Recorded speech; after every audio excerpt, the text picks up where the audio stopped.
All right, this is the I.S.U.P.K Wednesday law class. Also, remember, check out Commanding General YAHANNA's radio show, which is Monday. Hold on, let me pull up my notes.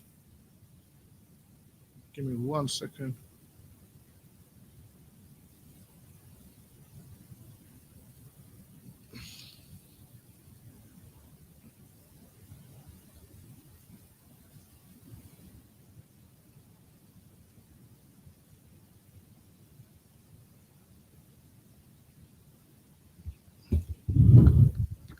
All right, this is the I.S.U.P.K Wednesday law class. Also, remember, check out Commanding General YAHANNA's radio show, which is midnight UK time. It's midnight UK time. So that is on Monday and a Saturday. So there's two of them. Check those out, man. Also, check out all the I.S.U.P.K classes. We have classes here in the UK, classes over there in the States, Monday through Friday, every day. We have classes here, live in person, 394 Lodge Road, B185PW, Monday, Wednesday, Thursday, 7 p.m. till 9. We have a Brotherhood online class Tuesday, 7 p.m. till 9. We have the last one, Kudash, Friday, 7 p.m. till 9. And then straight after that, we have the radio show on the ends. So after that, we have the radio show on the ends. And the Saturday, we have the Sabbath service and camp. So we have tons of things going on right here in the UK, man. We have full classes weekly. So come on down to those.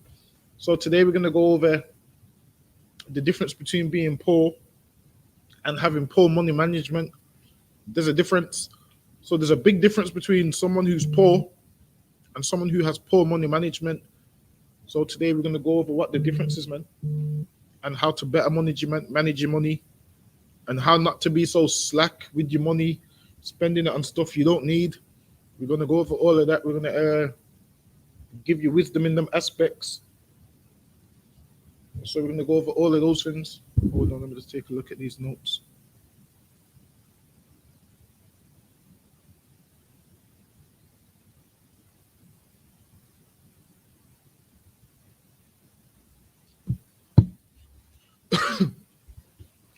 All right, so we're going to start off in the book of Deuteronomy, chapter 15 and verse 7. So in the book of Deuteronomy.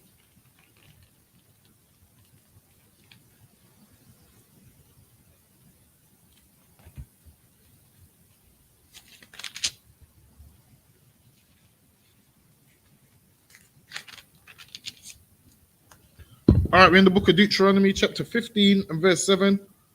It says, if there be among you a poor man, one of thy brethren, within any of thy gates in thy land, which the Lord thy God giveth thee, meaning the land which the Lord gives us. Why? Because the Lord broke up the land and said, you know what? This part's going to belong to Benjamin. This part's going to belong to Judah. This part's going to belong to Ephraim. So it said, if there's a poor man in any of thy gates, meaning he's in your part of the land, and you see him, it says, thou shalt not harden thine heart, nor shut thine hand from thy poor brother. Meaning to harden your heart is to not feel sorry for the brother. To say, well, that's a him problem. That's nothing to do with me. It's his problem why he's poor. That's you hardening your heart. Because you're saying, I ain't going to give him money because this is my money and he should go get a job like everybody else. Now, there's a difference between a man who's actually poor and a man who wants money for drugs. Now, you need to decipher and know the difference. I mean, there's a man that's out there who can't get no work because there's no jobs out there. Can't get no job, why? Because he's got a criminal record. Handing out CVs, trying to get work, trying to do every little thing for cash. Now, that's a man who is more likely poor. And there's a man who begs for change because he wants drugs. There's a man who stands at the lights with a cup every single day, day in, day out. That man ain't poor, man. He just blows all his money on drugs. So you need to know the difference. You can't just be giving you money to everyone, because what will happen is you'll give your hard-earned cash to a man who's going to just take it and buy drugs. So you need to do what? Weigh it out. Is this man poor? Or does he just have poor money management? Or has he made himself poor? Why? Because the money that he had when he's meant to buy food with it, he's buying drugs. He's buying all sorts of stuff that he don't need. Like, while it is people think they're poor because they can't afford the necessities, that don't make you poor, man. Poor is you up living below the standards, man, of how you're supposed to live. You not being able to afford clothes, you not being able to afford a roof over your head, or you not being able to afford your rent, or you're in rent arrears and you're working and you're still in debt. That's what poor is, man. Poor ain't some man that stands on the corner to buy drugs. That's not poor, man. These drug addicts ain't poor. Poor men don't buy cigarettes, man. Poor men can't afford drugs, man.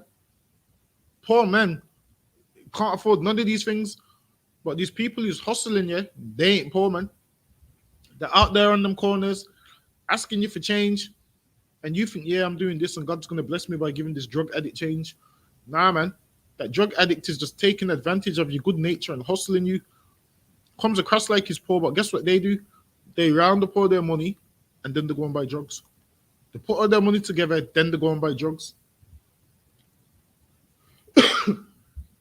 Like, you think the shoplifter is poor when this shoplifter is stealing so he can buy drugs, man. Poor people don't buy drugs because drugs is expensive. Poor people shouldn't be taking drugs because drugs is expensive, man. Let's read on. If they were among you, a poor man, one of thy brethren, within any of thy gates in thy land which the Lord thy God giveth thee, thou shalt not harden thine heart, nor shut thine hand from thine poor brother, but thou shalt open thine hand wide unto him. Meaning, if there's a brother there and he's poor, man, you give him sufficient for his need. Now, does it mean you have to give him everything? Oh, so okay, I got Trooper Iran here. Hey, Shalom, Shabbat. Shalom, sir. Yahweh. So now, if there's a brother who's poor, it don't mean you must give him everything, man. Hold on, Ira, give me 1 second.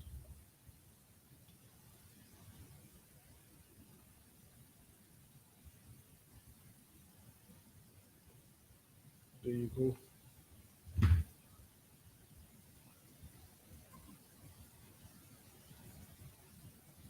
Hold on 1 second. Let me just get it to go through the speaker. Another one counselor.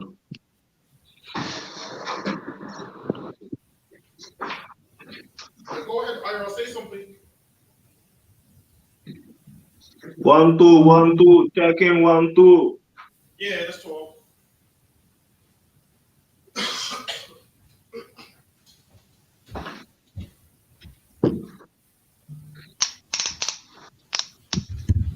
So now, so okay, if you could get me Deuteronomy chapter 15 and verse 7.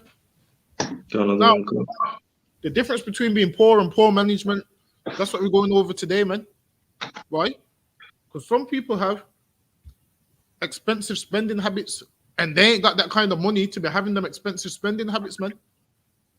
Sometimes you have to lower your standards. So now we're going to read Deuteronomy chapter 15 and verse 7. Read on, sir. Yeah, go ahead. This is the book of Deuteronomy, chapter 15 and verse 7.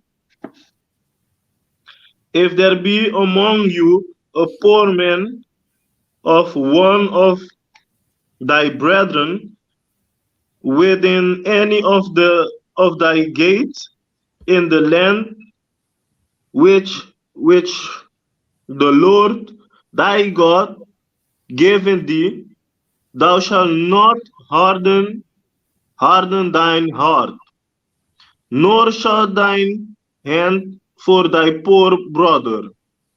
So now, don't shut your hand from your poor brother, man. Meaning, if you are going to give change to anyone, you should only give change to a black and Hispanic man. Don't be giving change to no other nations. That's not your problem. They have their own nation to take care of them. It's their own nation's job to take care of them.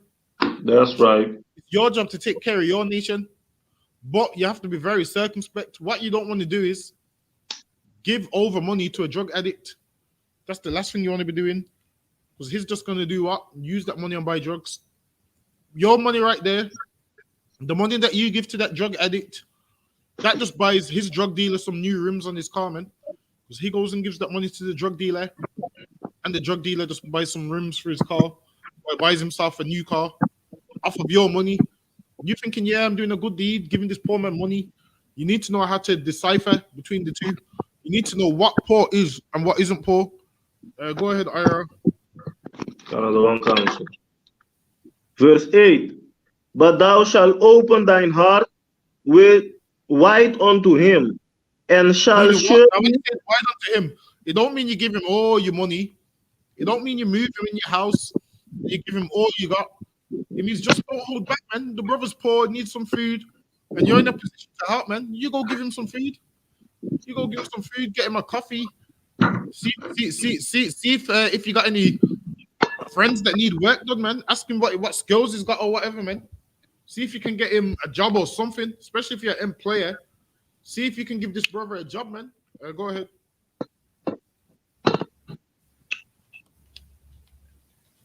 And shall surely lend him sufficient for his need.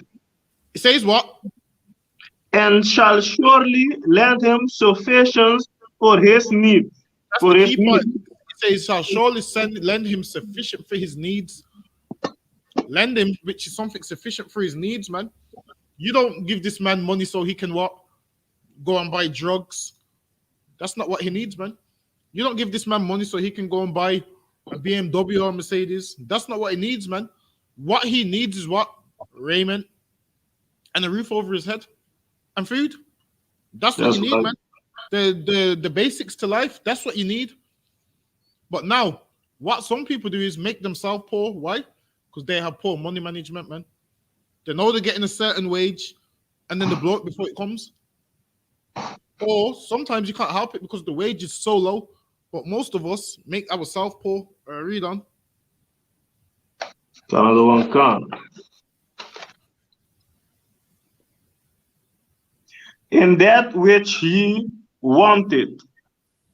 In what? First, in that which he wanted. So in that which he wants. So now you should see what the brother wants and be like, all right, then, well, what is it you want? Is there anything that can get for you? And usually, most of these people that act homeless, when you offer to buy them food and a coffee, they tell you, nah, I don't want that. Why? Because they want the money to go and buy other things, man. Now, these poor men, if it's a man of the Lord, obviously he's not going to hustle you. He's just poor, needs the money. But if it's a man that's not in the truth, that's in the world, who knows what he wants that money for, man? You better wait up, or what's going to happen is you're going to make yourself poor by giving away all of your money, man. You better wait up. You can't just be giving away all your money and whatnot. Christianity teaches you every poor man that asks for money, you must give him. Doesn't work like that, man. Now, if there's a brother that's righteous, and you know he's definitely, and you know he's righteous and is in need, then you give him, man. You open your hand wide unto him. Hey, brother, what you need? All right, no sweat. But if it's a drug addict, you opening your hand wide unto him, you're going to end up broke, man. You need to know who you're giving your money to. That's key number one. Suss the situation out, man. Read on. Salaki, sorry for me. Go ahead. I would like to add on what you were saying, because I know there is a, I don't think a lot of people know it, but there is a lot of people who's addicted to drugs. They still get a check from the government. They are not all the way fucked up yet, and what they do is they use their money of the government money, so they pay the rent and things like that, sir. And then there is no more money over for their addiction. So what they would do is go out and they be dressing kind of like they're homeless and things like that, and they just collect money to so they can go buy drugs. Right. So a lot of time you'd see somebody, you might think it's fucked up, but the person might be hustling you right there. Exactly. There was one time also on Facebook they caught this woman. She was asking for money with a sign, and somebody catch her on camera when she was leaving. She went and she get into a Kia. Damn. A car. The woman got into a Kia car and drove away. And listen, that's most of them. They come out, throw on a rough shirt, then they walk around with the cup, and then they stop every car at the traffic lights and ask for money, and people give them. And when you look at those people, they're drug addicts, so they're doing that. Why? To buy the drugs. Like I said, if you was really poor, you wouldn't be able to afford drugs, man. You would only be able to, that money you had, you would be forced to spend it on food because you're so poor. But they have money for drugs and hustle you to buy drugs for them. That's not poor, man. Poor is what? Minimum wage, national living wage, living beneath that. That's what poor is. Poor ain't some man that buys drugs, that can afford to buy cigarettes. Cigarettes is like £10 a box, man. Shit. Cigarettes is like £10 a box. A man smoking cigarettes that's asking you for money, you can say to him, well, maybe if you didn't buy them cigarettes, you wouldn't be in the situation that you're in. Some people go for a box of cigarettes a day. So you calculate that by 5 days, that's £50. Mm. That's £50. A month is yeah. A month you'll be up by £200. If you stop smoking cigarettes, man. If you stopped wasting your money on alcohol, you would have money. But the reason you don't have money is not because you're poor, it's because you got poor money management, man. You can't work out how much to spend and how much to save. And then there is a brother who is actually poor. And the brother who's actually poor, everyone overlooks him and gives the money to the drug addicts because of how dramatic they look and how they walk with the cup. When really there's people in poverty who actually want money for food, who actually want a roof over their head, and they just can't afford it. Why? Because they're poor.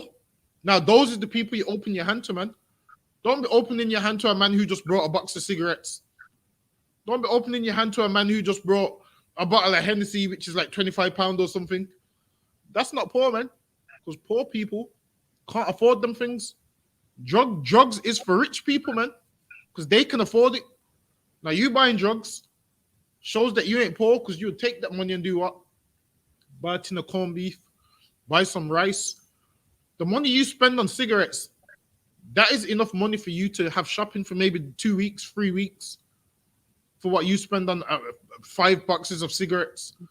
But read on. Counsel.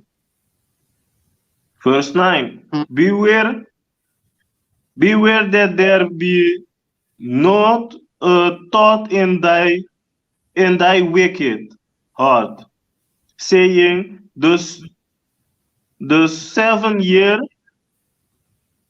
the 7th year. This is when we was governing our own nation. After 7 years, there was a year of release, meaning what? Whoever owed you money, they didn't owe you no more.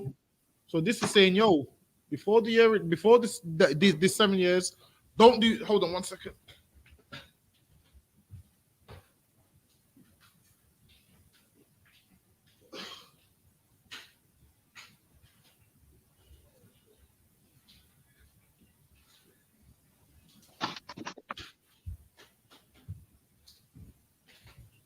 So now this is saying, before the 7 years, what you ain't supposed to do is say, you know what?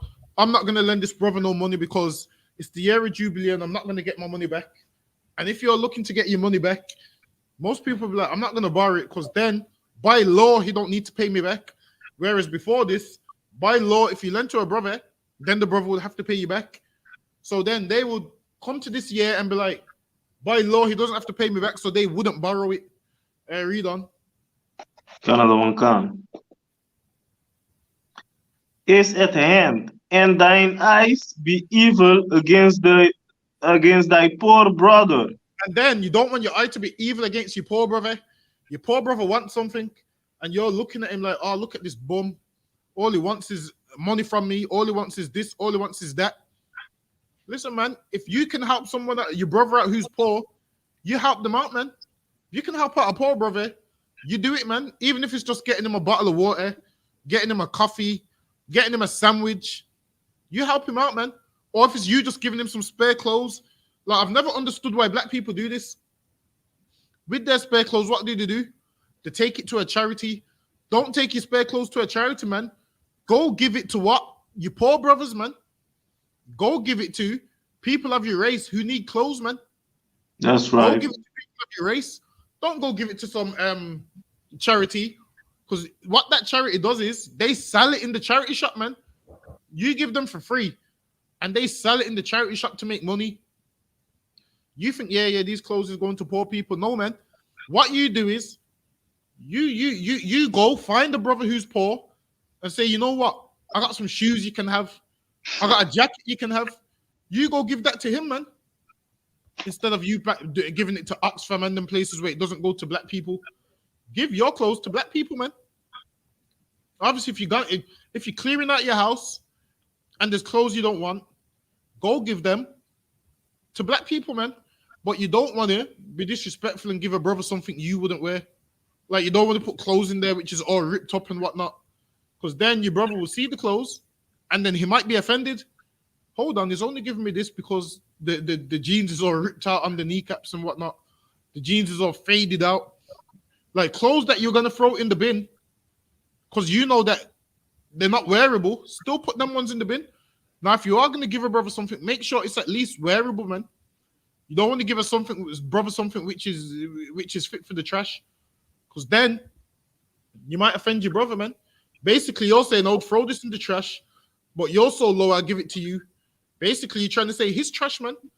At least give him something which is wearable. At least give him something which is decent, man. So when you're giving your brothers clothes and whatnot, make sure it's decent.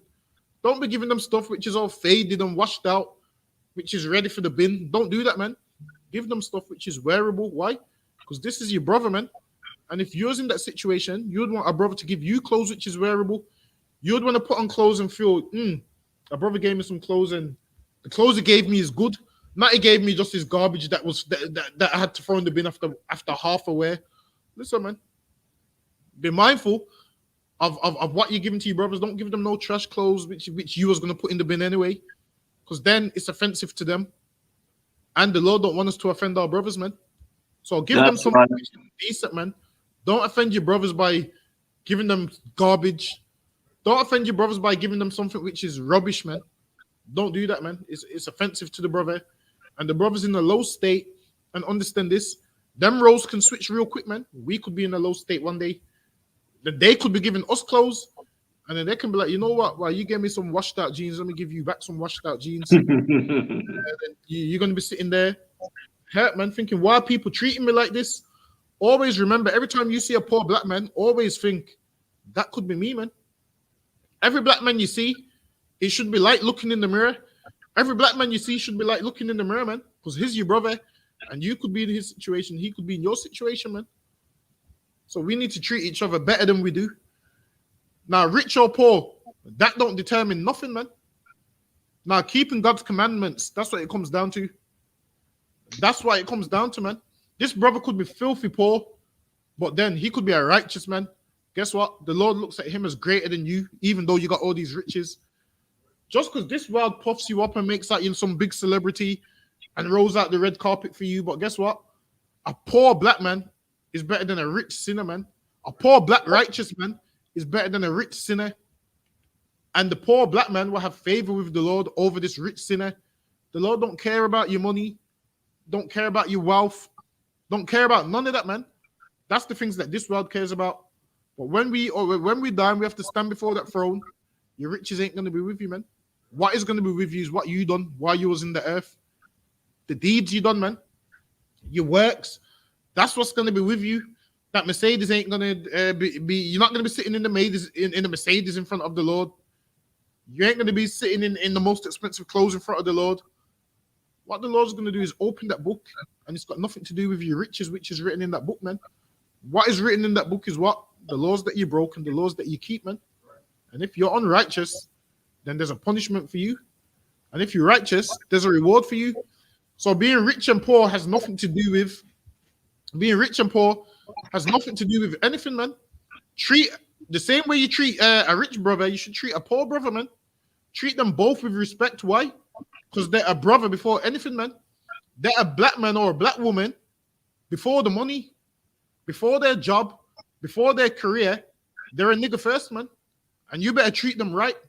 Because we all niggas before anything, man. That's all we have when we come out of the womb is our nationality, man. You come out of That's the right. womb, clothes, no riches. The only thing promised to you is what? Is there's a nigger in the womb, man. Before the doctor does the scan to determine if you're male or female, you're a nigger first, man. That's one thing that they do know. If your father's a Negro, the child's a Negro, man. That's the first thing you are, man. Before anyone knows anything about you, before anyone knows what sex you are or whatnot, before these doctors do their scans, the one thing we do know is the baby's black, man. Well, if the woman ain't with them cheating on them, if the woman is correct, the father is anyway. In 2022, you never know. You never know, sir. You never know. All these paternity tests and paternity courts. Listen, man. In 2022, you never know, man. If you're with a woman outside of the I.S.U.P.K, man, that baby could be anybody's, man. Could be yours. Could be a friend of yours. Could be a friend of your friends. Could be somebody else's. You never know. Especially how our sisters is heavily invested in Instagram now. We don't know anything. But I read on. Another one council. Our sister said, can you give heathens or other nations money if they're begging or their children? Now, you can give them. There's no law against it, but I wouldn't give them. You rather keep your money for your own people. Like, you rather keep your money for your own people, because what you got to remember is all these nations at one time had our people in slavery. All these nations at one time is the reasons why we at the bottom. All these nations at one time is the reason why we are the way we are. So I wouldn't give them no change, man. Like, their race of people should give them change. That's their job and not our job. But our job is to do what? Take care of poor blacks and Hispanics. That's what our job is. Read on Ira. So, like, so I want to add on what you were saying. Go ahead. I think what you say is so righteous, because also here, I was getting mad about that, and that was because I was seeing on TV how they was trying to collect money to save some dogs. There was some dogs that was being mistreated, and meanwhile in Curacao they have so much problem with this corona thing, and they asking Holland for money, and they can't give money, and now I'm gonna have to give money for a dog. You understand, sir? They want money for dogs, but can't give a black man a penny. Imagine that. You understand? So that's why we should better give our money to our brothers instead of another nation or a dog. Exactly. And what you will find is, with these homeless Edomites, what they do is they know that black people is merciful. So then they come to black people first, because they know chances are you're going to give them your money. But hold on, let me pull up the definition of poor. So this is what the definition of poor is, because some people mistake poor for not being able to afford a Mercedes. That's not poor. The Mercedes just ain't made for you. You can't afford it, so you don't need to have it. That's it. But this is the definition of poor. Hold on, let me just make it bigger on the screen. So this is the definition of poor: lacking sufficient money to live at a standard considered comfortable or normal in a society. That's what poor is. So when we say black people are poor, this is what we mean. Because us as black people, we are lacking sufficient money to live at a standard considered comfortable or normal in a society. That's what poor is. And that's what we are, poor. This is why we have to have free school meals from the government, man. This is why we can barely afford the school uniform. This is why your parents give you your older brother's trousers and you pass them on year by year, because we are lacking sufficient money to live at a standard considered comfortable. This is why we have to get universal credit. This is why we have to go get all the government funds, because we are poor. As a nation, we are poor. And the definition of poor fits us. because we are lacking sufficient money to live at a standard considered comfortable. We can't live comfortable. Why? Because we are minimum wage. We can't live comfortable. Why? Because nobody wants to hire us. We can't live comfortable. Why? Because the people we rent in the house of is charging us extortion. That's what makes us poor. So poor is lacking sufficient money to live at a standard considered comfortable or normal in the society. And our living ain't normal in this society. How we living ain't normal because we're poor. And though we're poor, when we do have money, what do? We make poor decisions. We make poor money decisions. So we don't help our situation. Though we're poor, we still want to have a 50 grand car. Though we're poor, we still want to have a 500k house. Though we're poor, we still want to have £1,000 trainers, £1,000 coat. Though we're poor.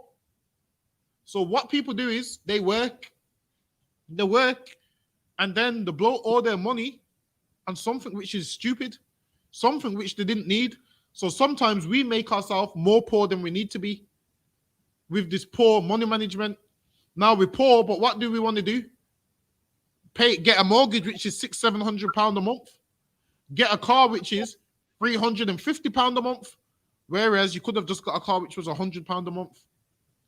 But because society brainwashes us and makes us believe that, okay, we need all these necessities, we need all of these things, we need everything like that. Though we're poor, we don't sell drugs to get these things. We don't say, all right, I need a quick cash scheme to get these things. Because this society makes us poor and then pushes expensive things on us. And knowing our poor lifestyle, we can never afford the things that we want. So how else do we get the things that we want? You have to go be a drug dealer. Because the little minimum wage that you're getting, you could never afford the car that you want on it. So then you have to be a drug dealer. And then what happens? You go to jail, you have a criminal record, and you're working in prison for like £2 a day now. Now you're sweeping the landing in prison, and that's your job. Now you're serving food in prison, that's your job. Now you're cleaning the gym in prison, that's your job. And who gets paid for all of that? The government, man. So they do these things, they know how poor you are, and then they put advertisements on your TV, which captures your attention. Now they tell rappers rap about a Maybach and a Bentley. So then these rappers rap about a Maybach and a Bentley. Then these rappers say, you broke niggas, get your money up. And then you're sitting there watching that with your woman, and then you're feeling broke, and your woman's looking at you like you're broke. And because she's seen that music video, and she's following all these men on Instagram, liking their pictures, you then feel like, you know what? I need to get on their level. Not realizing that the oppressors use this rapper as a pawn to get you, man. He's used this rapper as a pawn to get you to do something stupid so he can have more people in prison, man. And who did he use to do these things? The rappers. Because when you look at who runs these record companies, it ain't no black people. They tell them what kind of record they want. So the record that they want could be sell drugs to your own people, poison them. And then you will listen to that. And then in your mind, it's like, yo, that's so gangster, that's cool. Then you start to sell drugs to your own people. Whereas all these rappers that rap about you selling drugs, guess what? They ain't selling drugs. They're rapping about a life that they're not living. They're good with words, so they rap and get you to destroy your own community. Meanwhile, they most of them ain't never sold drugs in their life, man. It came out that I.S.U.P.K when I.S.U.P.K made his I think his album America's Most Wanted, which everyone considered that album gangster. I.S.U.P.K was a good kid that went to private school, man. These I said I.S.U.P.K was a good kid that never got in trouble in his life. Snoop Dogg, for example, Snoop Dogg was never a Crip, man. Snoop Dogg was some good kid that used to call himself Snooper Duper. Listen, man, don't let Snoop Dogg lie to you about how he was a gangster and Crip walk this and that when he paid his way into a gang just so he could sell records and it looks cool. Imagine this. You really joined the gang because you're listening to Snoop Dogg and he paid his way into the gang, man. Don't let these rappers sell you a dream that lets you end up in jail. But let's get back to where we was. Read on Ira. Another one comes with. And I gave him, and thou gavest him not. And now, and Your poor brother, give him something, man. He's poor. He needs food. At least buy him food. At least, man. I mean, what is £3 to you, man? You go buy him a Tesco meal or something, man. Why is it to you? And this is why in the I.S.U.P.K, what do? We do food drives, man, for our brothers and sisters who is less fortunate. That's why we do food drives, man. That's why we have the food program for brothers and sisters who is less fortunate. What is prescribed for us to do in the Bible, we do it here in the I.S.U.P.K, and nobody else does this, man. We have food programs in here. We provide for the poor of our people, man. We give out clothes. We ship barrels, man, to our brothers in the Caribbean and so forth. We ship barrels and so forth. Read on. Another one count. And he cried unto the Lord. And listen, man, that's how you know this is talking about a righteous man, because it says if he cries unto the Lord, man, and the Lord hears a righteous man's prayers, man. This ain't talking about a drug addict hounding you for change and you refuse to give him, and he cries unto the Lord. Guess what? The Lord don't want this man to be on drugs, man. You giving him money for drugs is just gonna make him keep on buying drugs. So if it's a drug addict, obviously you don't give him the money, because you know he's gonna use this money on drugs. Go ahead. And it be a sin unto thee. Go ahead. Thou shalt surely give him, and thine heart shall not be grieved when thou givest unto him. So now, give to your poor brother, man. And you shouldn't be grieved. Like, you shouldn't give him and be like, oh, I don't even want to give him, but I'm only giving him because the law says, but really, I don't want to give him nothing, man. Just give it to him, man. And just say, Lord, be with you, brother, man. See if you can find him some work or something. See if there's anything he can do. Ask the brother what skills he possesses and so forth. If there's anything he can do, if he can put TVs on the wall, if he can paint or something, man, then you just say to the brother, listen, I need paint, I need this doing. Instead of you letting some Edomite do it, you just let your brother do it. That way he will get paid as well. That way you're paying your brother, and that way he don't need to beg as much. Why? Because he's doing a job for you. And then you just pass him on to your friends like, yeah, if you need anything painted, let this brother. But also for the poor brother, you have to be honest also. You can't be scamming people. You can't be making out you're poor. Then you're going around the corner, jumping into your car and ripping off the sackcloth you had on. You can't be doing that, man. Be straight. Read on. Mm-hmm. What verse you at? I think I lost it. I'm at verse 10, sir. I'm at verse 10. Hold on. So now we got the definition of poor. Now let's see how much a pack of cigarettes cost.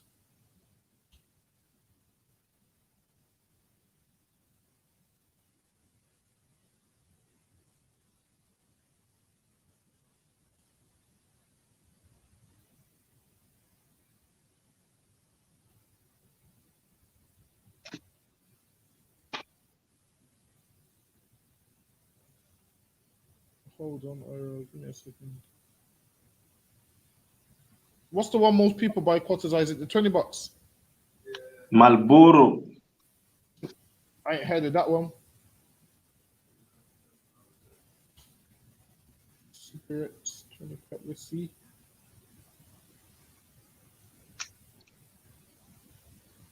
Damn. So now, let's look up the price of cigarettes.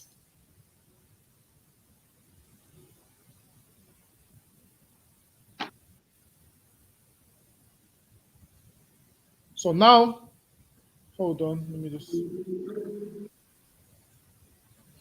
So now, this is the price of cigarettes.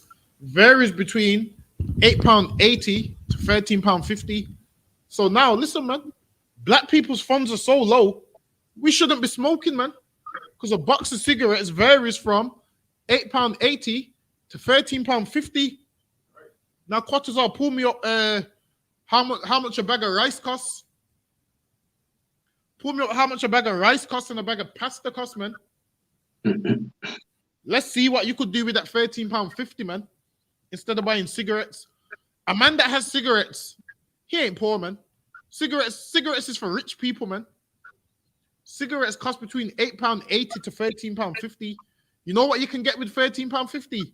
We're gonna see what £13.50 can get you. Salak, sorry for me. Go ahead. What you're saying is right because me also I used to smoke before I came into school, and I also used to do things like trying to buy the cheapest thing in the store so I would have enough money to buy cigarettes. See? What you say And is says right. exactly, and that's what people do. They'd rather smoke cigarettes instead of eating. Whereas you can get a 1 kg basmati rice for £3.20, man. You can get basmati rice for £3.20, man. So quarters are get cigarettes is £13.50. Get your calculator, put £3.20 in there. Let's type in chicken breast price. That was a 1 kg is a big bag of rice, you know. That ain't the little one.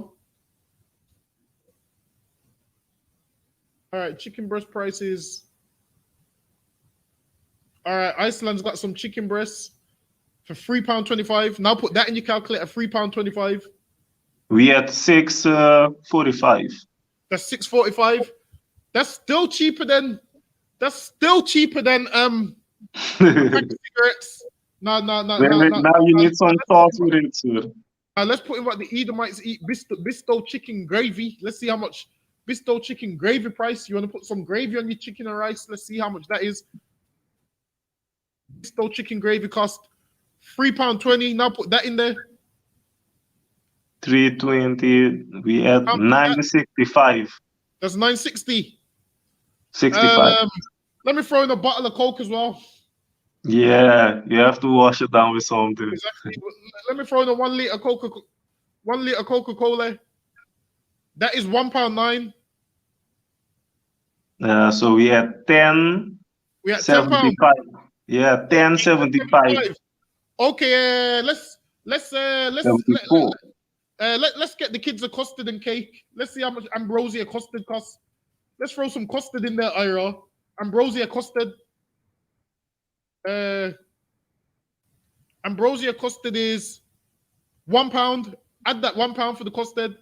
11.74. All right, still cheaper than the cigarettes. Let's get them a Madeira cake. Is that was it a Madeira cake? Yeah, what's that fairy cake? There you go, Madeira cake price. All right, let's throw in a Madeira cake. Madeira cake cost. All right, you can get a Madeira cake for £1. How much is that? 12.74. Exactly, man. You can get all of that and still have change, man. But most people are blowing their money on cigarettes. They said cigarettes is £13.80, which means we got £1 left, man. We got £1 left to buy some candy.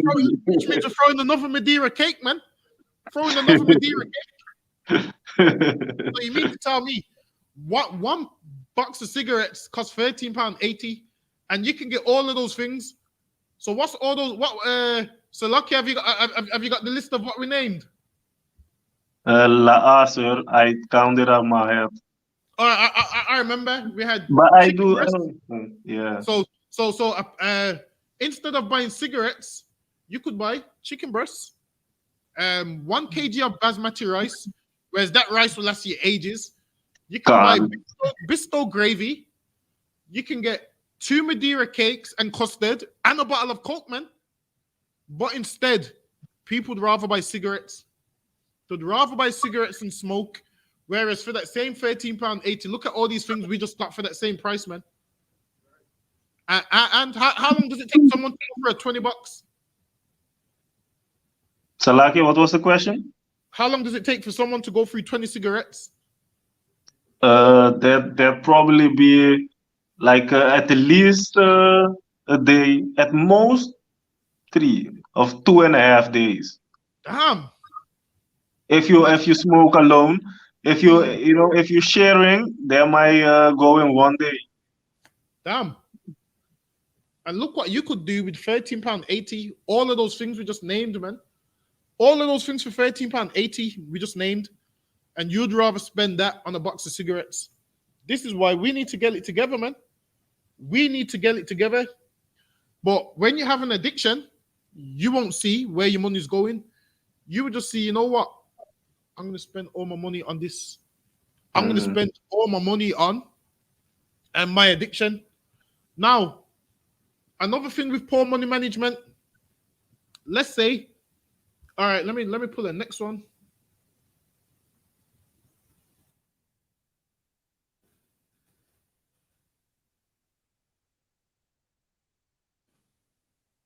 All right, so now, obviously, people like to party and whatnot, but now people go out on nights out and then blow all their money on the night out. They blow all their money on the night out. Why? Because of poor decisions and poor money management. So now this is how the clubs get you. Because now, hold on. Let me share the screen again.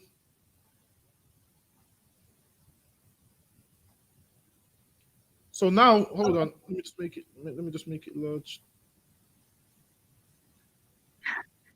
So now this here is AU vodka. In the shop, it costs between £27 and £33. But when you go to the club to impress silly women, this bottle costs how much quarters are about 200 and something pound, right? It goes up to about £230 because what we see on Instagram. So in the club, you will spend £230 on the bottle. Ira, you got a calculator on you? Sir. A quarters calculate this for me. Minimum wage is £8.91. So do 230 divided by £8.91. And let's see if that's the right way to do it. Sorry, say that again. All right, so wait. 230 divided by 8.91 equals what? What? Hold on. Wait, it's like 230. About 25, sir. Which means you've worked 25 hours to buy that one bottle. That's what it means. It means on your slavery, you've done 25 hours of work to buy that one bottle, which really costs £27 in the shop. But because you're in the club, they charge you like £230. So these are certain things how you should work out your money management. Listen, man, you see when it comes to money management now, I've learned to sit down and be like, okay, then, if I buy this, I've worked this much hours, it's not worth it. So when you look at your money like that, okay, then, is this £230 bottle that I'm going to have nothing to show for it but a picture worth me spending 25 hours at the slave? To me, that don't seem worth it. So you have to slave for 25 hours on minimum wage to be able to afford that bottle. So let's say you go out once a week. Let's say you go out every Saturday and you buy a bottle. You've worked 100 hours to have 4 bottles of something which shouldn't cost the price of one of them bottles from the shop. But because you're in the club, they bump the price up knowing you can't get alcohol from nowhere else. So this is how they get you, man.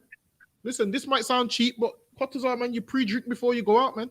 You pre-drink in your house before you go out, man. Save some money, man.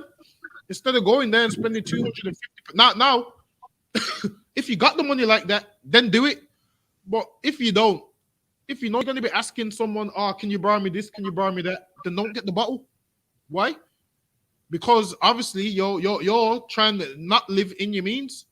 So as you get older, you need to learn to live in your means, man. Because if you're not living in your means, what happens? It comes like you're working for free. What will happen is, after 20 years, your bank account won't have nothing to show for it, man. Right. Nothing to show for it. Why? Because all your money's been spent on what? Stuff that you didn't need. So because you want to party all day and blow your money recklessly, now you have nothing to show for it. So now we're poor as a nation. but we make ourselves more poor by having poor money management.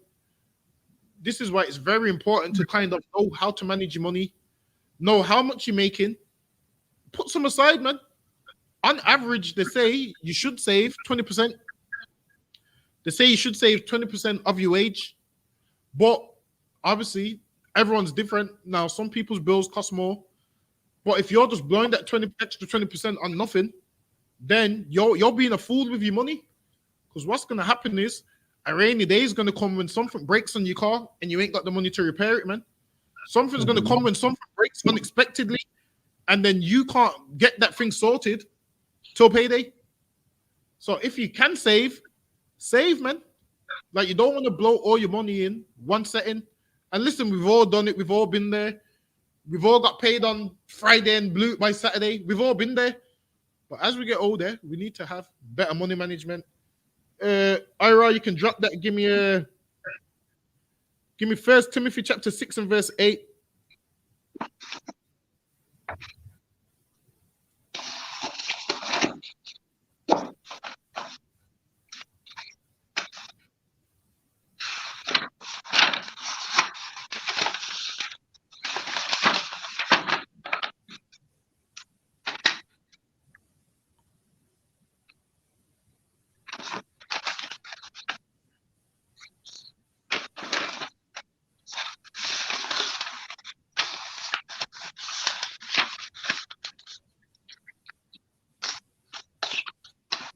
This is the book of 1 Timothy, chapter 6 and verse 8. Go ahead. And having food and remind, let us be. And it says, having food and raiment, let us be content. It says, having food and raiment, let us be content. The thing is this: most people are not content with just food and raiment, because they want, I'm gonna say this, they want a house on the hill. They want VIP tables. They want to go to Dubai and live like a damn sheikh and all of these things. They want to go live like some rich Arab. Whereas you, that's not your portion. You ain't got that kind of money. So it's all about living in your means, man. That's what we need to do. Be content with food and raiment. Once we learn to be content with food and raiment, guess what that means? We're no longer going to be drug dealers, man, because we're content with what we have. The reason we be drug dealers, why? Is because we're not content with what we have. We're not content with food and raiment. We want more than food and raiment. We want the mink coat. We want front row tickets to a Deontay Wilder boxing match. We want to go to Las Vegas. We want to go to Dubai and all these places. So we have to sell drugs to try and get that lifestyle when the Lord's giving you a way out, man. The Lord's saying you don't have to be a drug dealer.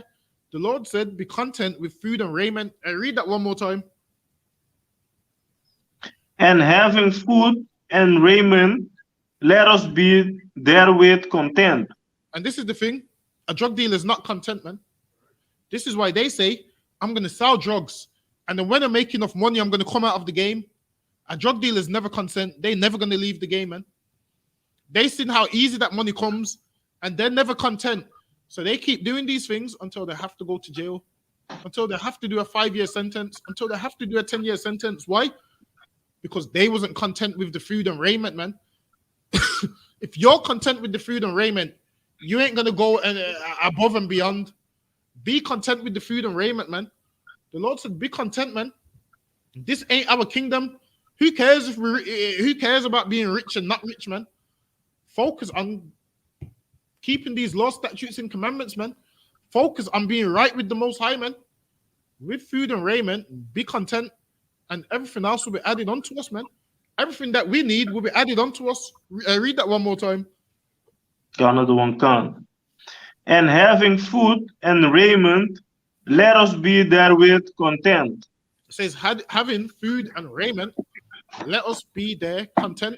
That's the key, man. Being content. Now, some of us, because we're not content with food and raiment, we get depressed over money. We start to get upset and depressed over money. Some people commit suicide over money. Whereas if we just learn to be content with food and raiment, guess what? we could never let money divide us, man. We could never let money separate us. We could never let money come in between us if we learn to be content with food and raiment, man. Now, if we was content with food and raiment, guess what? We wouldn't rob one another. We wouldn't sell drugs to one another. We wouldn't kill one another or harm one another. The reason we're harming one another is what? Because we're poor and we want money, but we think we need more than food and raiment. We think we need the Mercedes, the BMW, the private jet, based off of what we see on Instagram. So that's what we want. Now, can you have nice things? Of course you can have nice things, but make sure you can afford it, man. If you can afford it, have whatever you want. Now, if you can afford a Mercedes, you have it, man. You deserve it if you can afford it, man. If you can afford a private plane, you go get that private plane if you can afford it, man. But if you can't, and it's way above your bracket, stop killing yourself for it, man. Be content with food and raiment. Drop that. Give me a Proverbs chapter 21, verse 17. Salah gets ready for me. If you have to come ask me for anything that afterwards, then you shouldn't buy it. Exactly. If you have to buy, if you buy the brand new car and you're asking me for money because you need money for petrol, maybe you need to get rid of the car. If you've got the brand new car and you can't afford to service it, then maybe you shouldn't have the car. If you've got the brand new car and you can't afford the tires, then maybe you should have went for a cheaper option. That's poor money management, man. Before you buy anything, make sure you can maintain what you're buying, man. Listen, let me tell you how stupid I was back in the day, man. This is years ago. So like you said, I'm gonna need to go to the bathroom fast. I'll be back. All right, no sweat. So I brought a car. I think I was young, about 17, 18. I brought a car and I couldn't afford the insurance, man. The car was parked there and I couldn't afford the insurance. And that came down to what? Not having a plan, man. Not sitting down and mapping things out. So before you make certain purchases, you sit down, you work out your finances, you work out your funding, you work out, okay, can I maintain it? Okay, I can afford the car, but I can't afford the insurance. That means don't get the car. Okay, I can afford the insurance, but I can't afford to service it because servicing this car is expensive. Don't get the car because that means you can't afford it. What you need to do is monitor your money better. So us as black people need more discipline when it comes to money or more discipline when it comes to buying stuff. Because sometimes we just see the thing and say, yep, I'm having it. And then we can't afford it. And then we can't maintain it. And that's the story of our life, man. So lucky Quattazar, can you get me Proverbs chapter 21 and verse 17?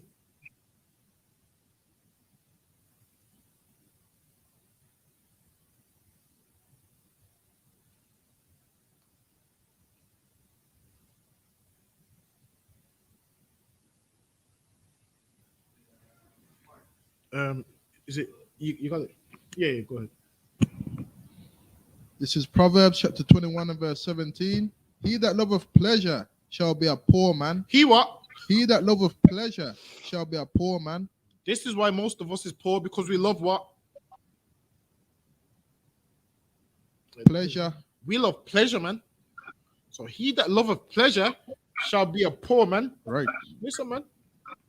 You love them bottles of Hennessy in the club, you're going to be a poor man because they cost over £200 in the club. You love AU vodka in the club, you're going to be a poor man because AU vodka costs like £200 and something pound in the club. You love celebrating Christmas. This is why you're behind on the rent. Why?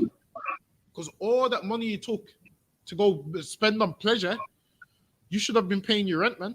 Right. All that money you spent on garbage and foolishness, you should have paid off what really mattered. The rent, man. The electric bill. Now you're sitting down in the cold in the middle of winter talking about I can't afford the gas. Now you can't afford the gas, but you had a Hennessy bottle on the weekend, man. Right. Maybe that Hennessy bottle ain't going to keep you warm, man. That Hennessy bottle ain't going to warm you up when the temperatures drop to -1 degrees, man. But poor money management would make you do what? Take the money for the heating and go spend it on a Hennessy bottle. Take the money for the heating and go buy cigarettes. Take the money for the heating and go and buy weed. And now you're in the house shivering and cold because you have poor money management, man. And you shouldn't be buying drugs. The reason most drug addicts and stuff is poor, why? because they're blowing their money on drugs. Whereas a bag of weed costs you like what? £20, man. Do you know what you could do with £20? You can do tons of things with £20, man. Right. You can go to Asda, get a ton of Asda price stock. But we like to blow our money on pleasure and foolishness. We like to blow our money on things that make us happy. That's what we like to do. We like to blow our money on things that we don't need. And we think we need them when really we don't need them. There's a name for it. It's called impulsive spending. Let's pull up the definition. There's a thing called impulsive spending. And it's what we like to do. Impulsive spending. Salaki, sir. Go ahead. Women have that a lot, right? That thing you say. Impulsive spending, definitely. $1,000,000%.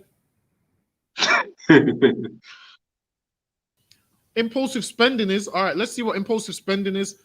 This is what we do as people. Impulsive spending. Let's see what it is. My gosh, especially women. They go shop for one thing and end up coming back with something else, man. Yes. Go shop and get a bag of rice. They come back with a handbag, man. And your credit card is done for it. They come back with a handbag, man. Damn, you give a woman you give a woman your bank card. God forbid she comes back and there's a penny left on there, man.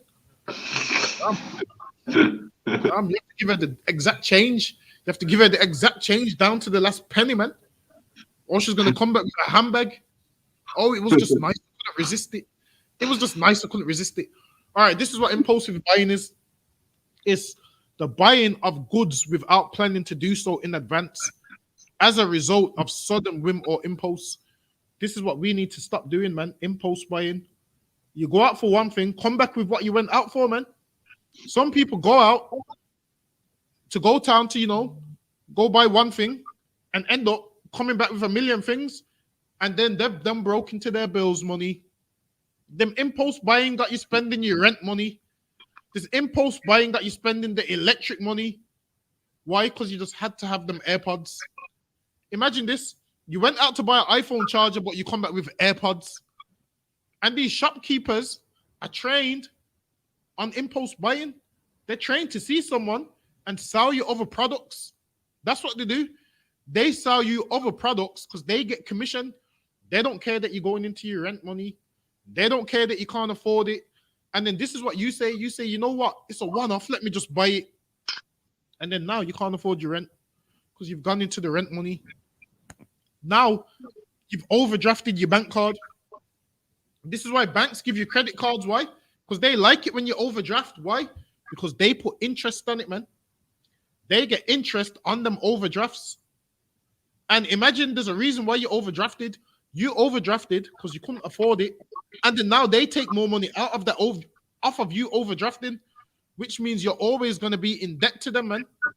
So like if find me that preset where it goes, the lender is servant to the you know what I'm on about, right? Where it goes, the lender is servant to the, what does it say? The borrower. No, the borrower is servant to the lender. Get me that preset real quick, man. I can't remember where it's at. So that's what impulse buying is. The buying of goods without planning to do so in advance as a result of a sudden whim or impulse. So don't let these shops brainwash you into buying stuff that you don't need, man. Don't let them do it, man. Because that's where most of your money goes, on impulse buying. You'll be saving, you'll have your savings, and then because of impulse buying, you then go into your savings, man. Let me stop sharing this now. Do you find it? Yeah. Go ahead. Proverbs chapter 22 and verse 7. The rich ruleth over the poor. The what? The rich ruleth over the poor. The rich ruleth over the poor, man. And they give you loans knowing that you can't pay it back. And then they can have you in debt. They can have you in debt to them. That's why they do it, man. The rich ruleth over the poor. Go ahead. And the borrower is servant to the lender. And the what? And the borrower is servant to the lender. And the borrower is servant to the lender, man. Meaning you have to do what this lender says. And this is why tons of our women get what? Because they're not content with food and raiment. Because they're not content with food and raiment, they then do what? Find a sugar daddy. They're a servant to this sugar daddy, man. This sugar daddy says, I want you to do this. They have to do it. Why? Because he will cut off their water, man. That's a new term I learned from what BMF. He cut off his water. Listen, man. This sugar daddy will cut off their water, man. So now they're his servant, man. They have to do what the sugar daddy says because they wasn't content with food and raiment, man. And so lucky on Instagram, our sisters have been taught not to even wear raiment, man. They don't even want to wear raiment nowadays or half naked on the gram. And what happens? A rich man jumps in their DMs. I'll buy you this. A man with no game jumps in their DMs. I'll buy you this. And because they're not content with food and raiment, they see, okay, then, well, all I have to do is have sex a few times with this man, and then I'm gonna be rich, and then I'm gonna get this, and then I'm gonna get that, and this is why tons of women have sex with rappers and try and get pregnant for that child support, because they're not content with food and raiment, man. They're money hungry. Because they're not content with food and raiment, it ruins their life, man. Because they want more, they want everything, things that they don't need, things that they think they need. That's what they want to go and get. The Bible says, be content with food and raiment, man. Is there anyone that quite as well? All right, Ira, take me back to Proverbs chapter 21 and verse 17. What in 17, sir? Proverbs chapter 21 and verse 17. Yes, right here. Oh, you got it? Yeah, all right, read that for me. Let me get it. This is the book of Proverbs, chapter 21 and verse 17. He that loveth pleasure shall be a poor man. He that what? Loveth pleasure shall be a poor man. He that loveth pleasure shall be a poor man. And in this place, we love pleasure, man. We love pleasure. So that's why we poor. Why? Because you will take what? All this money and spend it on something you don't need. Now, if you're rich, have it. If you're wealthy, have it, man. If you like nice cars, have it. But if you know it's above your bracket, don't do it, man. If you know you're going to be asking someone, oh, can you borrow me money because I can't, my insurance, I can't afford my insurance, then don't do it, man. This is what you do. You sit down and you work out your funds beforehand, man. That's what you do. Sit down, you work out how much you get monthly. You work out how much you save monthly. You work out how much, if you buy this, how much you're going to lose monthly. You work it all out. And then if you can't survive off whatever's left, then you be like, okay, I'm not going to buy that because I can't survive off it.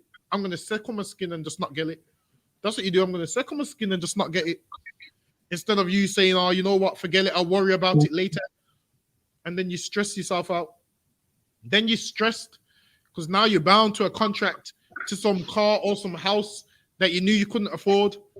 Now you're working 4 jobs trying to pay off some house that you knew you couldn't afford. Whereas if you was just content with the food and raiment and what you had, you would be all right. You would have your peace and your happiness. Read that for me one more time. He that loveth pleasure shall be a poor man.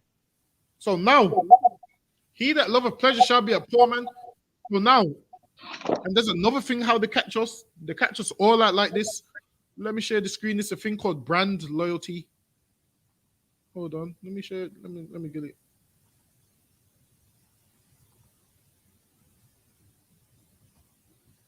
So now this is what brand loyalty is. So brand loyalty is this. The tendency of some consumers to continue buying the same brand of goods rather than competing brands. So now, brand loyalty is this. You only buy Mercedes cars because it's a Mercedes. And you think, oh, I like Mercedes. You don't know why you like Mercedes. I'm going to tell you why you like Mercedes and Bentleys. Why? Because Floyd Mayweather does promo for them. That's how they get you. They get the celebrities that you're loyal to. You love these celebrities. And the car that this celebrity has, you then want that car. So then what happens is they come up and tell you German whip, German whip, German whip. So now you have to get the Mercedes and the BMW. You have to get it. Why? Because you don't want to be driving around in a Ford or something. You don't want to be driving around in a Kia or something. Why? Because you've been brainwashed to be loyal to a certain brand. because you believe, you know what, if it's German, nobody likes it. You haven't thought about your own finances. How about getting something which is affordable to you? How about getting something which obviously it's not going to break your pocket that much? That's what we need to do. Get things which don't break our pocket that much. Half the things that we want breaks our pocket, man. So now they call it brand loyalty. So now this plays a big part. Even our children growing up get brainwashed into this brand loyalty. And this is why your children won't wear other trainers other than Nike. This is why if you tell your children, oh yeah, I'm going to get you these Umbro trainers, your children are, I ain't wearing Umbro. Why? Because everyone around us has taught us to have this brand loyalty to certain designers. This is why now most people wouldn't wear Umbro trainers. Most people wouldn't wear Kangol trainers because of brand loyalty. So we've been brainwashed into spending more money. We've been brainwashed into spending all of this money. But if you do have the money, buy it. But if you don't, I'm talking about people who don't have the money, don't buy it to try and keep up with the Kardashians. But if you do have the money, feel free to buy it, man. But we've been brainwashed into this brand loyalty. And this is why no one will wear a pair of Rockport shoes. Rockford, I mean, is Rockford, what's the fake ones? Rockford. The ones that you headquarters are, the ones. The Rockfords. Listen, man. Now, no one will wear a pair of Rockford shoes. Why? Because they believe, okay, then everyone's going to laugh at me and I need to wear a well-known brand. They brainwash us and brainwash our kids. Because growing up, we was all the same. Your parents buy you a pair of trainers that ain't Nike. Everyone's going to laugh at you, man. Not knowing our parents couldn't afford the Nike, but they broke their pocket to afford the Nike, man. Just so we don't get laughed at. Why? Because of this brand loyalty. Whereas I've realized now there's all plain black shoes that you could just wear. Just plain black trainers that you could just wear. But because of this brand loyalty, we have to have the Mercedes. We have to have the BMW. Not realizing we are minimum wage. So now, let's pull up what minimum wage is. Let's see what minimum wage is. Lucky I'm the man for the definitions, isn't it? every day I got the definitions, so people can't say we're lying. All right, national minimum wage. All right, so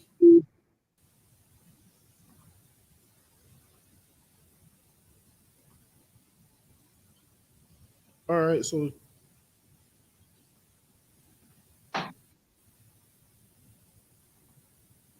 now let's look up the national minimum wage.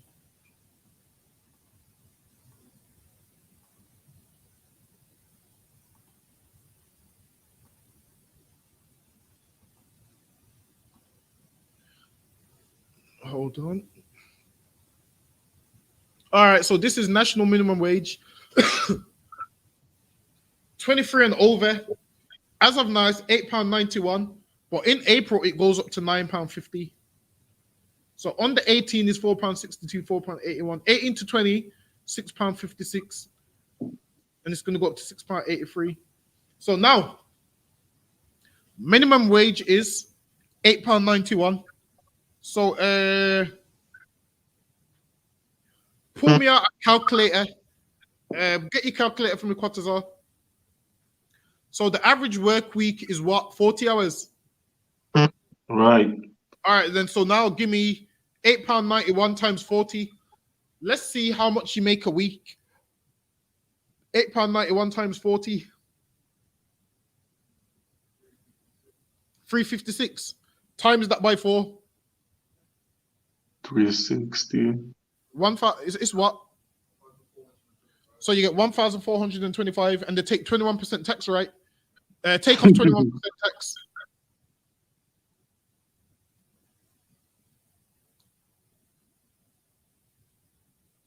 We're doing some maths today. Hey, you might need the mic. How much does it leave you with? After you take off the 21% tax, how much does it leave you with? 1,126. Okay, so now you're left with 1,126. How much is rent roughly? About £400? £500? Yeah, about five. All right, deduct 500 for rent. How much does that leave you with?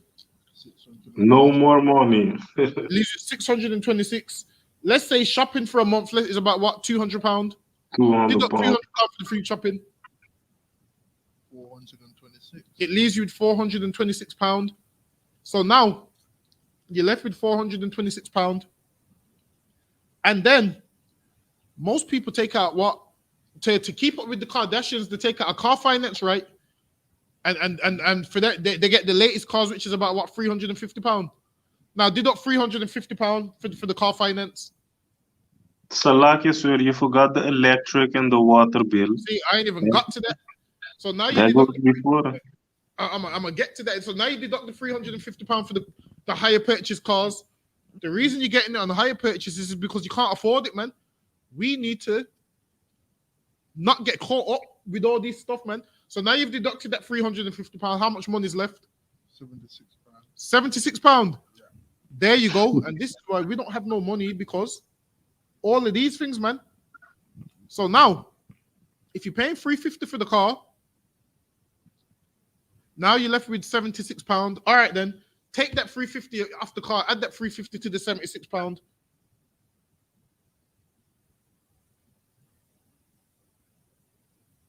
£426. So you could be left with £426. Now deduct £100 if there was to get a cheaper car. £326. Now you could have £326 left over. Now divide that by 4, because this has to last the month after you've paid your bills. So divide that by 4. How much is it? A week.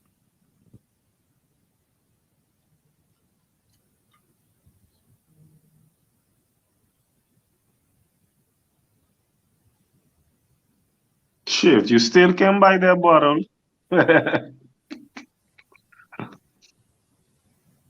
So I can say that again. £81. So you're left with £81 a week. Hold on.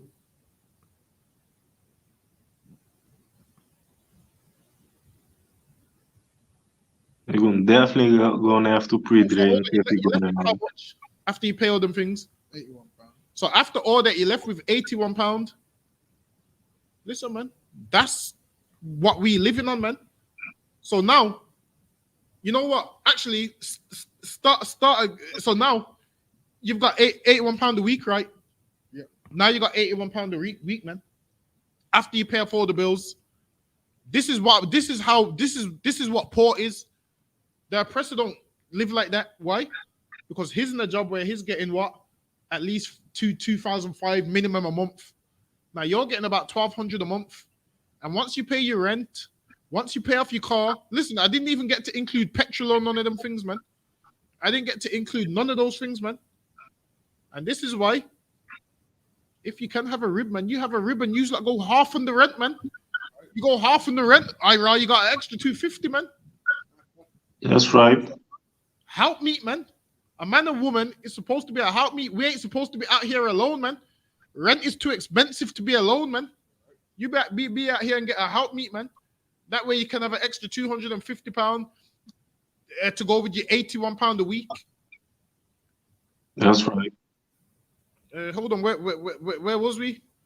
We was at Proverbs chapter 21 and verse 17, sir. And then now, imagine this. After you deduct all that money, you're left with £81 a week or whatever. And then now, just look at it like this. After 10 years, you look in your bank account, you've got nothing to show for you working for 10 years. You've been working for 10 years and you have nothing to show for it. So when you get your money, you don't want to blow it straight away. What you want to do is you want to save some. They say save 20%. So if you save 20% of your gross income, or if you at least try and save £150 a month, try and save £150 a month for a rainy day, man. Just try and save some money, man. £150 a month. It's not hard. You'll be fine to save. That's all you have to do. And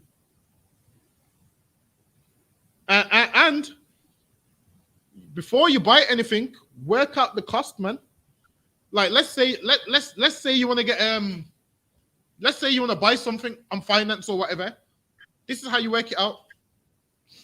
Before you buy it, take 2 months to deduct that money and say, okay, then I'm going to try and live without this money this month and see how it affects me. If it affects you, it means don't get the finance, man. Now, if it don't affect you, then you can be like, okay, I can maintain. But if you can't maintain, it means don't get the finance, man. So you want to work it out like that. That's how you want to work it out, like that. Like you want to work it out, because what will happen is you will take out a finance car and be stunting on everyone. Look at me in this, or you'll get the house. Look at my big house. When you can't afford them payments, what happens? They come and take that house, man. You see, when you can't afford them payments, they come and take that house away from you. That's what they do, man. No word of a lie. And everyone will be laughing. Slucky, go ahead. And now you have a broken neck because you stunned when bad. Exactly. And then now you're going from all these riches to people seeing you in just something basic. Oh, what happened to that? What happened to that? What you had? And you have to put your head down. I couldn't afford it. Work it out beforehand, man.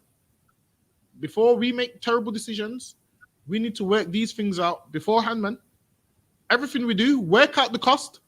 Does it benefit me? Does it not benefit me? Is it going to set me back? Can I afford it? And then if you can afford it, then go ahead and do it. But if you can't afford it, then don't do it, man. Work out the cost, man. Give me that precept. Give me Luke chapter 14 and verse 28.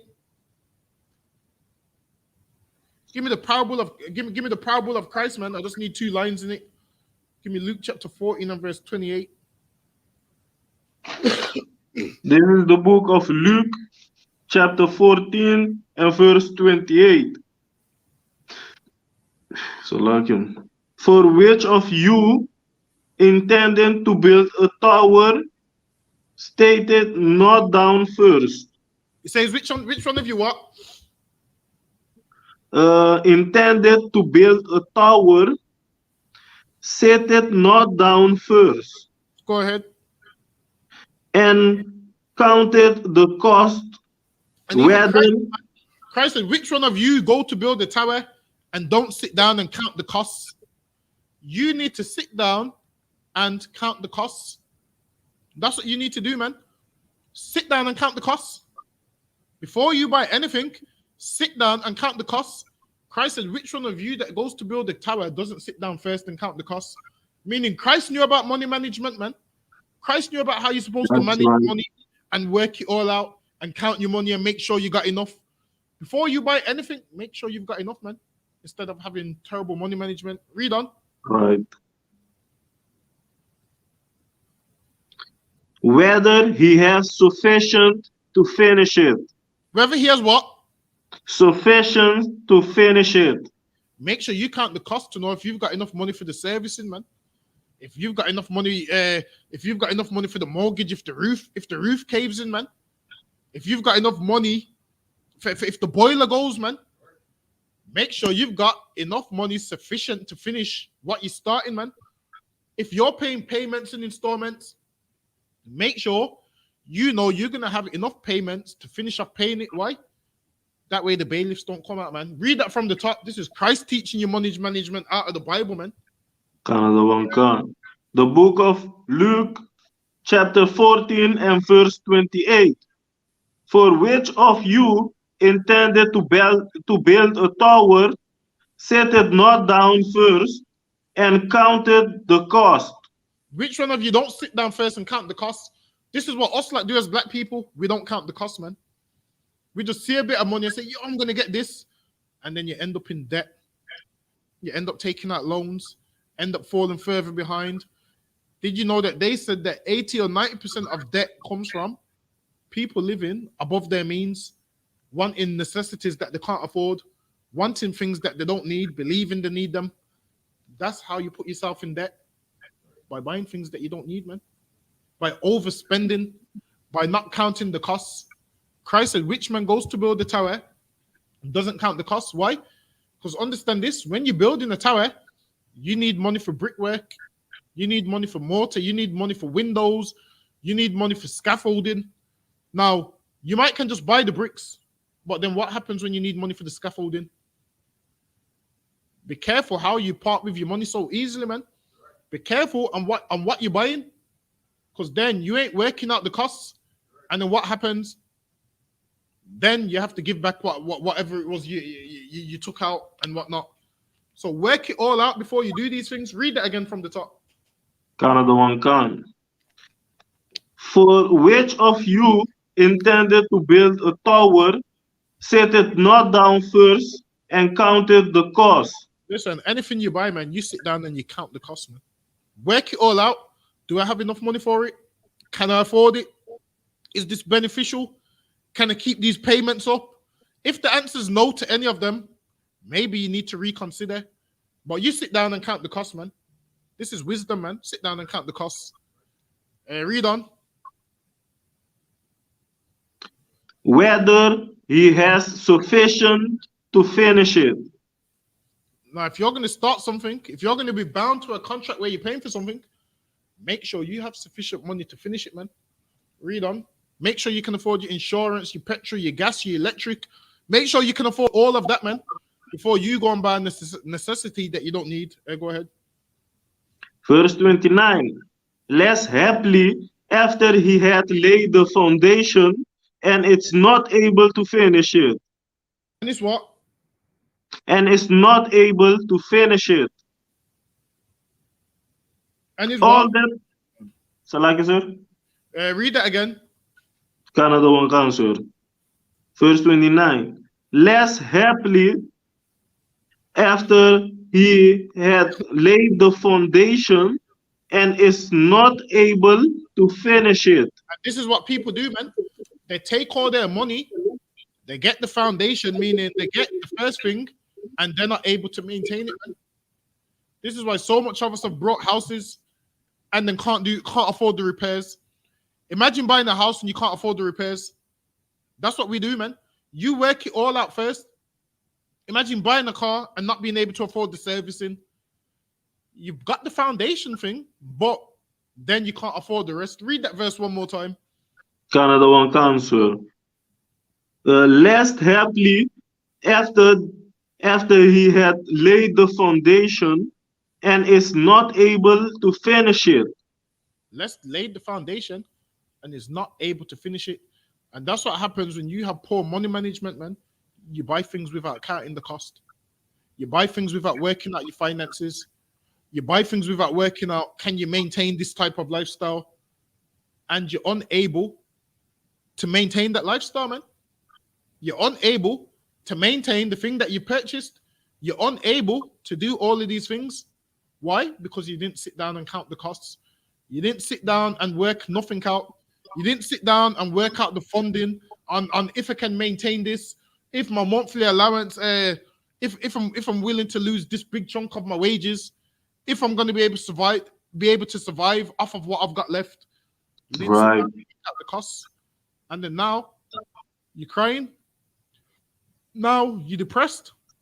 Now you're stressed out because now you have to take out loans, and then you take out one loan, and then you take out another loan to pay back that loan. Then you take out another loan to pay back that loan, and then you have to go get declared bankrupt, which stays on your record. And then now you can't get work. You can't get nothing. You can't even get an August card. You can't get bank cards. Why? Because you're in debt, man. And any possession you have, they will come and take it. And you put yourself in debt. Why? Because you didn't sit down and count the costs, man. You didn't sit down and count them costs. Give me that precept from the top one more time. From 28. Yeah, go ahead. For which of you intended to build a tower, set it not down first, and counted the cost, whether he have sufficient to finish it. And listen, man, with your money, man, you sit down and count the costs. That's what you do. Sit down and count them costs. Make sure you have sufficient money to be able to continue this lifestyle that you're trying to live. If you're trying to buy something which is super expensive and you're going to be bound to a contract to 3-4 years, make sure you're going to be able to continue these payments for the next 3-4 years. Read on. Being in debt ain't a nice thing, man. Being in debt is a horrible thing, man. Read on. Less happily, after that he had laid the foundation and it's not able to finish it. Go ahead. all that behold it began to mock him. All that what? All that behold it began to mock him. All that see you is gonna mock you, man. They're gonna be like, him, the one that took out that big house and that mansion and brought this big car on hire purchase. And guess what? He ain't got the car no more because he couldn't afford it. They're gonna laugh you to scorn, man. They're gonna laugh you to scorn. Him that was in the club buying £250 bottles last week, and then now he's asking people to borrow money. They're gonna laugh you to scorn, man. They're gonna mock you. Why? Because you had poor money management, man. There's a man who's naturally poor, and there's a man who makes poor decisions. There's a difference. There's a man who's actually poor, and there's a next man who makes terrible decisions. There's a next man who wants to live like he's the damn Fresh Prince. There's a man that wants to live like he's Floyd Mayweather. And now, everyone's going to behold you, meaning see you, and laugh you to scorn, man. That's what they're going to do. Drop that. Give me a Proverbs chapter 10 and 2.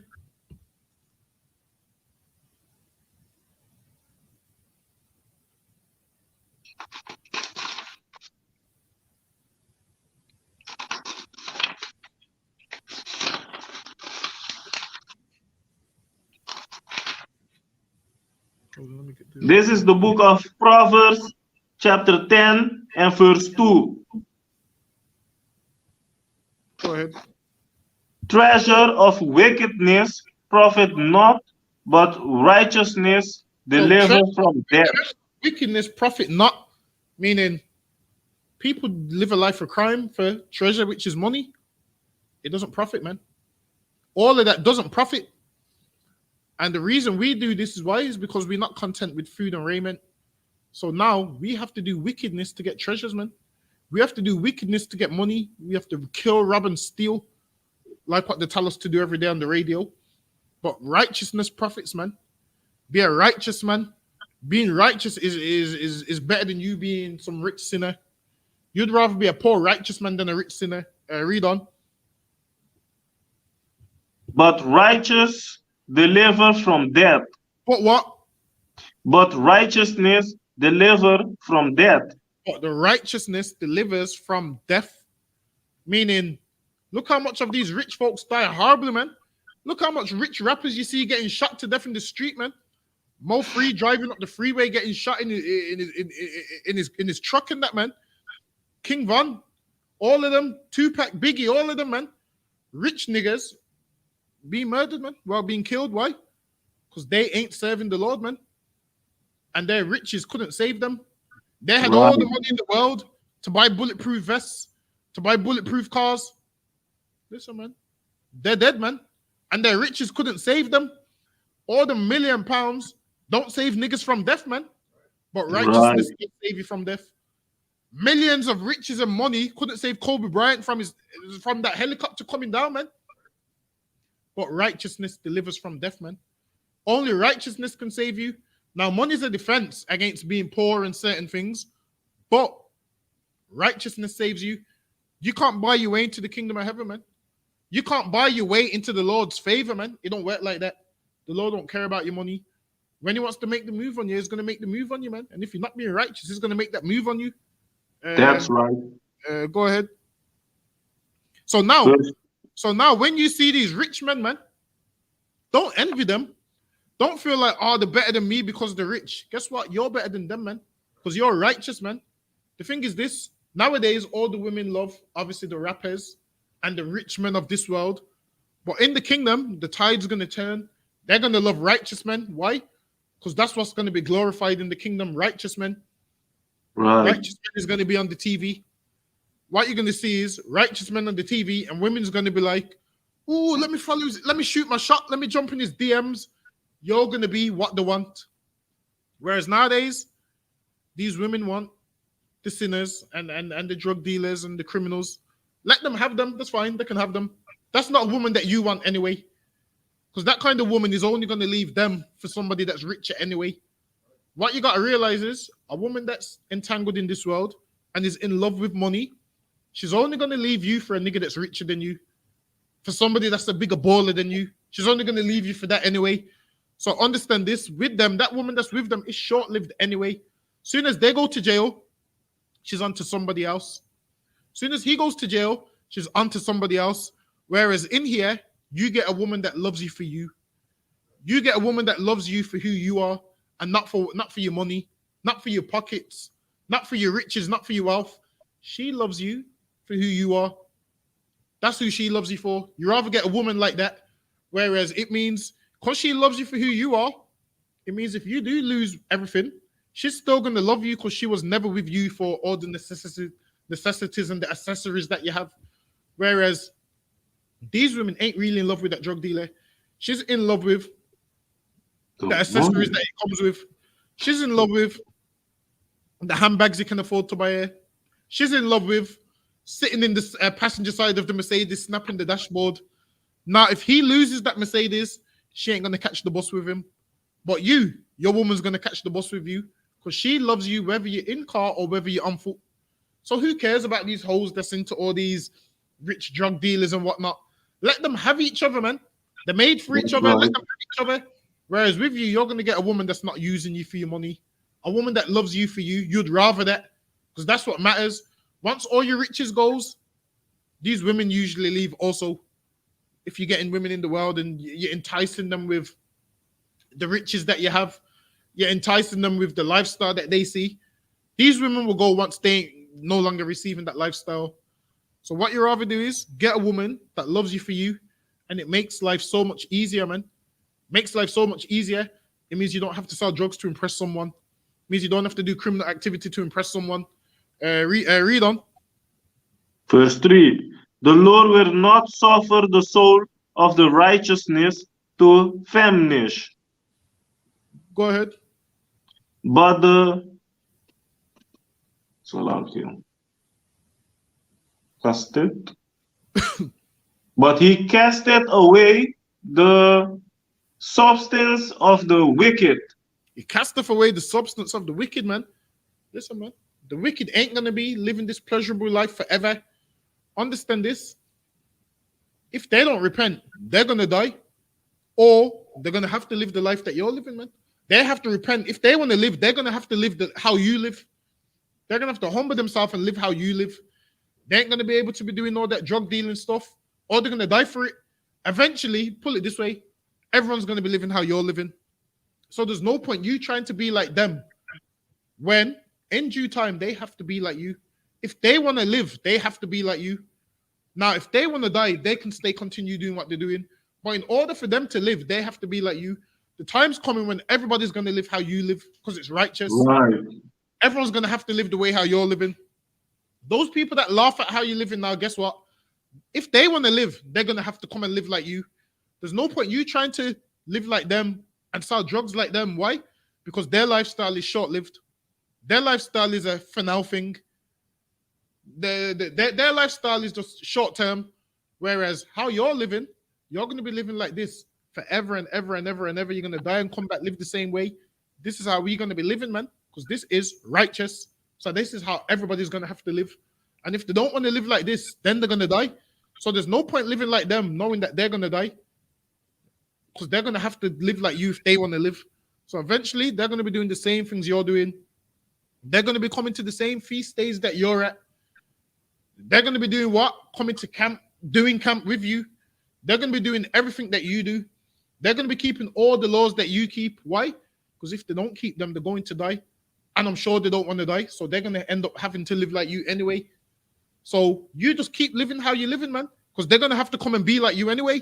Because you're living according to how the Lord wants us to live. Read on. Another one comes. Verse 4. He became it poor that dealeth with a slack hand. He that becometh poor that dealeth with a slack hand, man. You don't want to have a slack hand. What we do is we put our money everywhere. We have a slack hand, man. Or what you're doing is you're buying things you don't need. You like you know what's the dumbest thing you could ever do? A man works a 40-hour week to go and throw all his money in the strip club. Imagine that. You work a 40-hour week being shouted at under slave, being oppressed under slavery. just to go throw all your money in the strip club, just to throw all that money in the strip club. That is the dumbest thing you could ever do. Throwing all that money. That right there is stupid, man. Don't do that, man. That's not something we should do. When you have a slack hand, that's the kind of things that you do, man. You become poor because you're lazy. Some people become poor because they're lazy. Some people become poor because they got poor money management. They put their money everywhere. They put their money in everything. That's not what we should be doing, man. Read on. Another one answer. But the hand of the diligent make it rich. And you have to be diligent, man. The hand of the diligent make it rich. Give me Psalms 30. Actually, hold on. What do I want now? Give me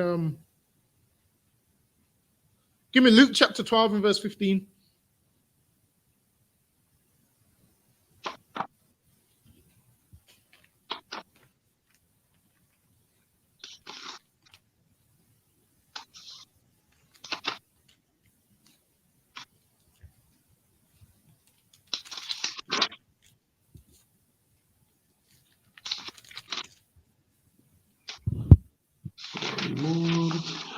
This is the book of Luke, chapter 12 and verse 15. Go ahead. And he said unto them, take heed and beware of covetousness. So now we need to take heed and we need to beware of covetousness. Why? Because the reason we go out and sell all these drugs and do everything we're doing, why? Because we coveting, man. We want somebody else's lifestyle. We want a lifestyle that we're not supposed to have. We're watching everybody else and we say, you know what? I want that car. I want that house. I want those clothes. And then we go out and commit criminal activity to do these things. Beware of covetousness, man. Christ is giving you some game right here, man. Beware of those things. Read on. For a man's life consisted not in the abundance of the things which he possessed. Listen, man. Your possessions don't mean nothing, man. Your life don't consist of your possessions, man. But we believe, you know what? This is what makes me a man. Because I got this big car and this big house and this big gold chain. This makes me a man. We think that makes us a man. Nah, man. How about you serve the Lord, man? Your life consists of you serving the Lord. That's the whole duty of man, man. It's fear God and keep his commandments. Give me that. Give me Ecclesiastes 12 and 13 real quick. This is all you need, man. You don't need the big riches. You don't need to be a multi-millionaire. You don't need to be filthy rich. All of those things mean nothing, man. If you ain't serving the Lord, all of those things mean nothing. I got it, sir. Go ahead. Ecclesiasticus chapter 12 and verse 15. For a while. 13. Ecclesiastes 12 and 13. Salakia. Ecclesiasticus chapter 12 and verse 13. Who will pity a charmer? Salakia, no, not Ecclesiasticus. Ecclesiastes in the Bible. Oh, Salakia. No, sir. No, sir. That is, I know what it is.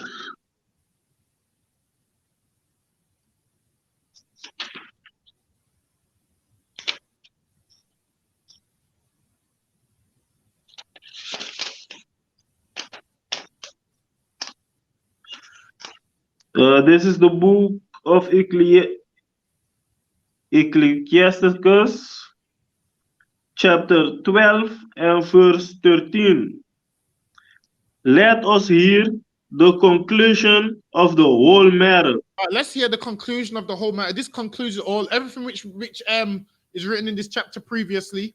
This concludes it all. So let's hear the conclusion. For fear God and keep his commandments. Wait, do what? Fear God and keep his commandments. No, get rich and wealthy. What did it say? Fear God and keep his commandments. Be the richest man on the earth. What did it say? Fear God and keep his commandments. Listen, man, the whole duty of man is fear God and keep his commandments. That's the conclusion, man. The conclusion after listen, Solomon was rich and wise and everything. Richest man in the East country. Solomon had cattle on top of cattle on top of cattle. And he came to the conclusion. Read what his conclusion was.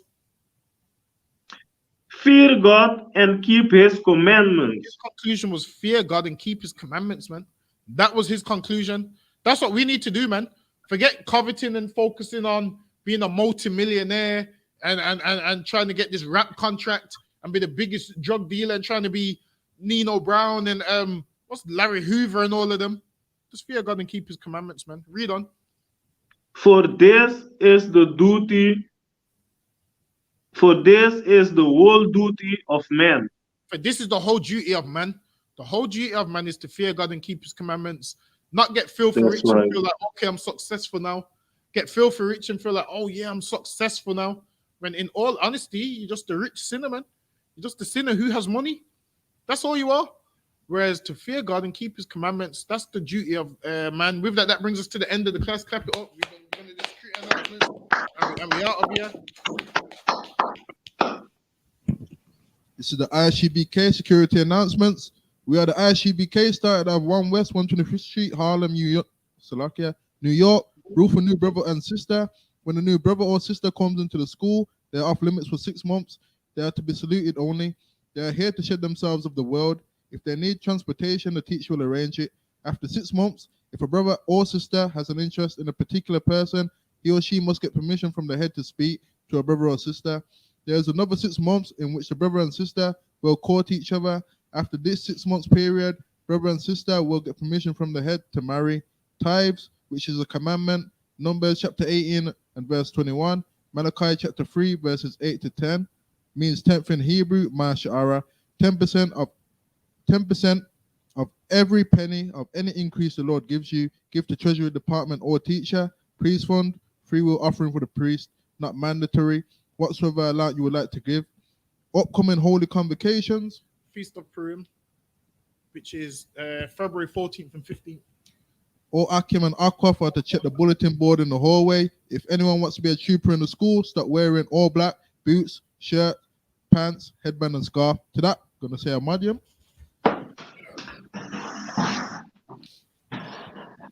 Majim Shabbat, Majim, Barak, Yahaba Shem Yahashai Brakatha, Yahweh Hashem Yahshua Barakatah.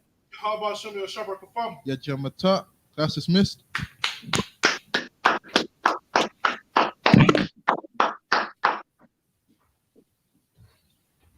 All right, Shalom. We'll be here tomorrow, 7 p.m. with Captain Parasha. All right, Shalom.